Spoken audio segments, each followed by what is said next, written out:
Wednesday for reading of Genesis.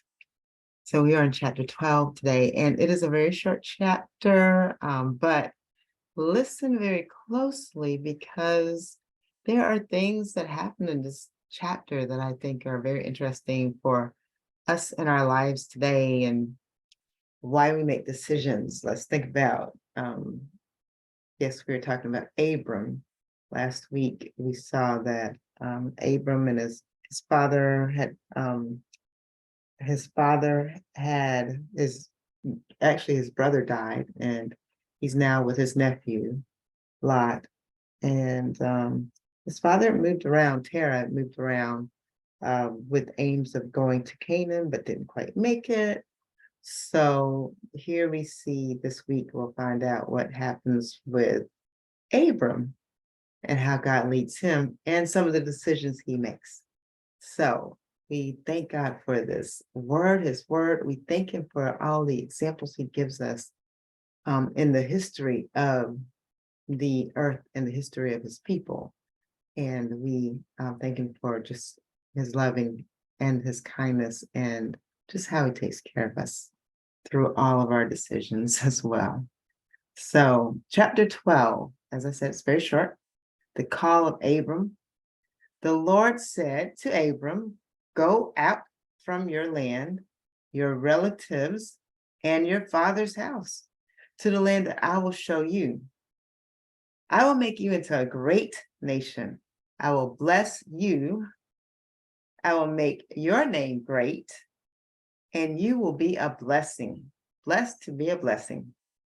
I will bless those who bless you, and I will curse anyone who treats you with contempt. And all the peoples of the earth, on the earth, will be blessed through you. So Abram went, as the Lord had told him, and Lot went with him. Abram was 75 years old when he left Haran. He took his wife Sarai, his nephew Lot, all the possessions they had accumulated, and all the people they had acquired in Haran. And they set out for the land of Canaan. When they came to the land of Canaan, Abram passed through the land to the site of Shechem at the oak of Moreh. At that time, the Canaanites were in the land. The Lord appeared to Abram and said, to your offsprings I will give this land.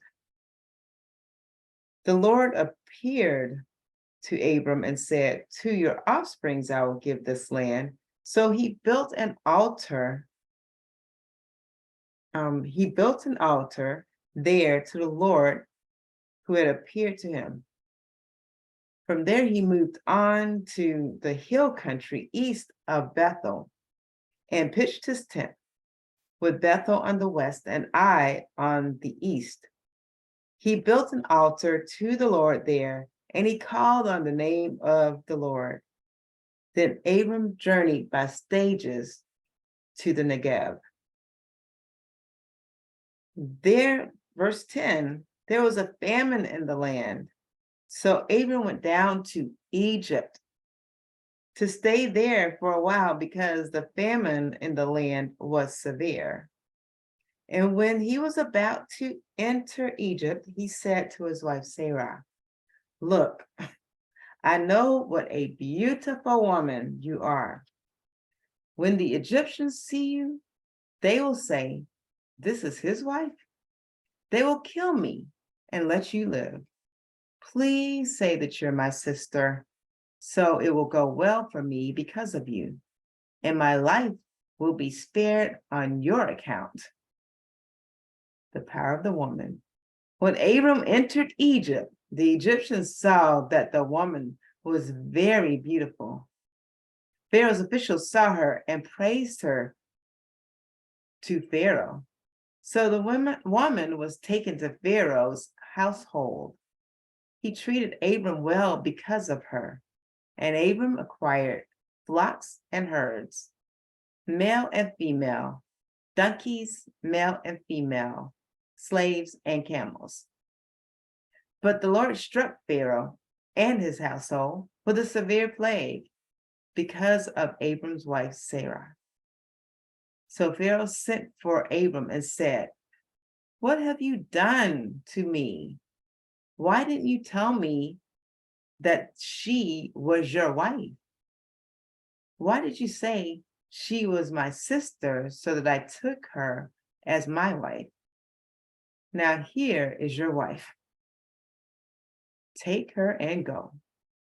Then Pharaoh gave his men orders about him, and they sent him away with his wife and all he had. Some interesting stuff there about Abram and Abram's wife, the power of a woman's beauty. And Abram told that little lie right there. This is right after God made that promise to bless him so he can be a blessing. Be blessed. Have a great rest of your week. And we'll see you next week, God willing, the creek doesn't rise. Bye.